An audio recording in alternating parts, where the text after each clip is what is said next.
बैठे हुए हैं उनको अपॉइंटमेंट न देके मनोज शुक्ला मुंतशिर को अपॉइंटमेंट देके ये बिल्कुल अपनी प्राथमिकता को इन्होंने सिद्ध कर दिया है कि जो भारत के खूबसूरत लोग हैं, जो भारत को प्यार करने वाले लोग हैं, जो हिंदुस्तान को प्यार करने वाले लोग हैं, उनको अपॉइंटमेंट नहीं देंगे, और जो भारत की मूल भावनाओं को ठेस पहुंचाने वाले लोग हैं, जो हिंदू भावना को और हिंदू विरोधी इनके कृत्य होंगे, उनको अपॉइंटमेंट देके 45 मिनट ये बात करेंगे। राजीव जी, ये लज्जाजनक है, दुर्भाग्यपूर्ण है। इसी मनोज मुंतशिर शुक्ला ने कहा है कि हनुमान जी जो हैं वो भगवान नहीं हैं, लेकिन समझ में नहीं आता वो भगवान नहीं हैं। चलो ये मान लिया, तो फिर बीजेपी कर्नाटक में क्या कर रही थी?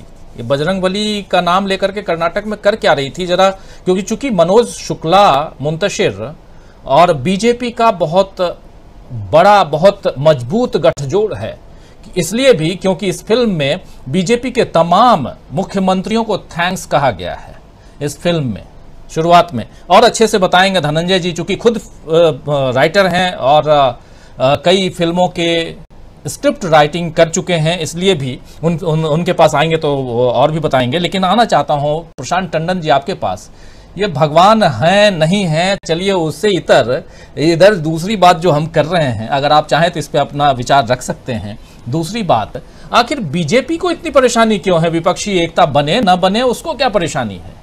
पटना अभी विपक्ष के लोग पहुंचे नहीं हैं, लेकिन लिट्टी चोखा खिला करके भेज देना और कुछ मत करना और कहाँ का खाजा खिला देना, ये सब तो आप कह रहे हैं। तमाम नेताओं का सुन रहा हूं, क्या यहीं से शुरुआत हो रही है कि हाँ परेशान तो हम बहुत हैं लेकिन बताएंगे नहीं?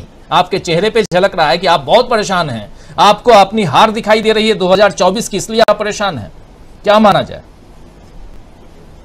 कई मंत्री उतर आए तो परेशानी तो दिखाई देती है, और जब भी आप देखिए कि ये परेशानी में होते हैं तो ये कई मंत्री उतारते हैं। विपक्षी एकता राजीव जी पटना में ही नहीं दिखाई दे रही है, विपक्षी एकता मणिपुर के मुद्दे पर दिखाई दे रही है। 10 विपक्षी पार्टियों ने चिट्ठी लिखी है प्रधानमंत्री को। विपक्षी एकता तब दिखाई देती है जब सेंथिल बालाजी जो तमिलनाडु के मंत्री हैं उनकी गिरफ्तारी होती है। कंप्लीट पूरा विपक्ष एक था उस मामले में। विपक्षी एकता दिखाई देती है जब विधायकों की खरीद फरोख्त होती है गुवाहाटी ले जाकर शिवसेना के, तो विपक्षी एकता केवल पटना में नहीं दिखाई दे रही, और लगातार वो एक के बाद एक घटनाओं से मजबूत कर रहे हैं। तो अगर कोई विपक्ष का हिमायती हो तो उसको तो वो चाहेगा कि रविशंकर प्रसाद रोज प्रेस कॉन्फ्रेंस करे। एक प्रेस कॉन्फ्रेंस में ये 10 सीटें कम करवाते हैं। तो दूसरा एक बात देखिए, जो राजनीतिक हलकों में चर्चा है, रविशंकर प्रसाद जहां बैठते उठते हैं उन राजनीतिक हलकों में चर्चा ये है कि अगर पटना में कोई रोड मैप दिखाई दे गया, जिसकी चर्चा बहुत दिन से कर रहे हैं, वो वास्तविकता में दिखाई दे गया, कोई चीज किसी मोर्चा ने शेप ले लिया वहां पे, तो जो चर्चा राजनीतिक हलकों में चल रही है राजीव जी कि चुनाव जनवरी के तीसरे हफ्ते में हो जाएंगे, लोकसभा के चुनाव, ये चर्चा चल रही है। तो गंभीरता तो है पूरी कि विपक्षी एकता अगर बन रही है, विपक्षी एकता बने और उसके पहले ये जमीन पर आए, उनको मौका मत दो और चुनाव करा दो जल्दी। 3 महीने पहले, 3-4 महीने पहले चुनाव कराने की योजना भी एक दिखाई सुनाई देती है पॉलिटिकल हलकों में। दूसरी एक इम्पॉर्टेंट बात यह कि देखिए राजीव जी कि अभी मोदी जी अमेरिका गए हैं और रास्ते में होंगे, पहुंचेंगे कल तक फ्रांस से, और अमेरिका में मोदी जी के स्वागत की काफी तैयारी है। इस बार काफी विरोध दिखाई देगा, उनके हर प्रोग्राम में विरोध दिखाई देगा।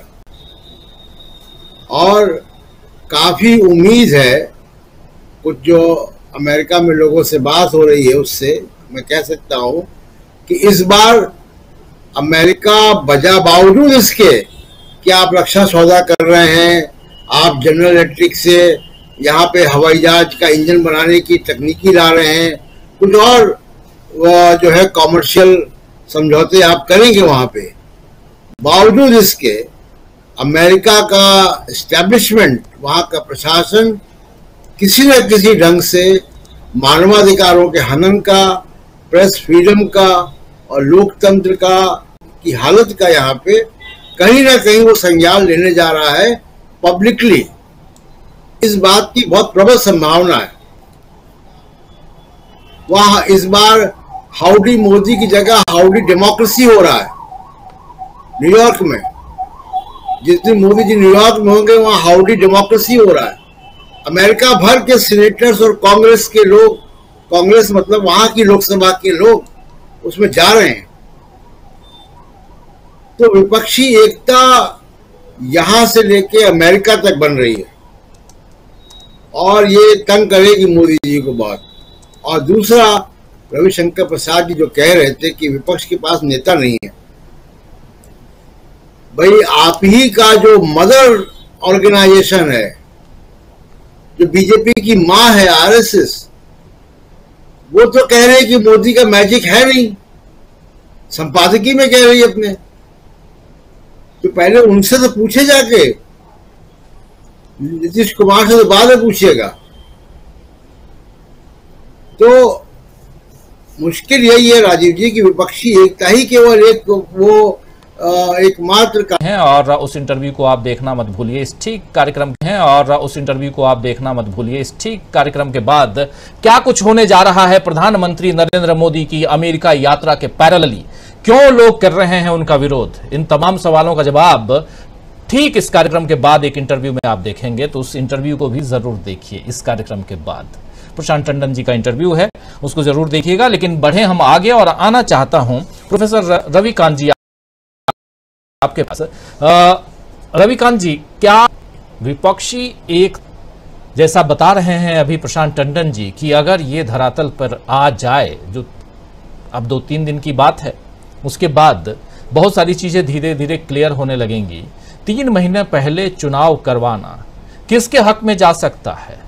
अगर ऐसे देखा जाए, अगर भारतीय समाज शास्त्र को देखा जाए, सामाजिक संरचना को देखा जाए, उसके साथ साथ प्रधानमंत्री नरेंद्र मोदी की लोकप्रियता को देखा जाए, उसमें लगातार गिरावट हम देख रहे हैं, जो सर्वे आ रहे हैं उस हिसाब से भी देखा जाए, तो क्या लगता है आपको कि चाहे आप जल्दी करवाइए या बाद में करवाइए, इस बार बहुत आसान नहीं होगा आपके लिए चुनाव, ये माना जाए? राजू जी, आपके सवाल के जवाब पर आने से पहले मैं 2 बातें जोड़ना चाहता हूं। मनोज मुंतशिर ने जो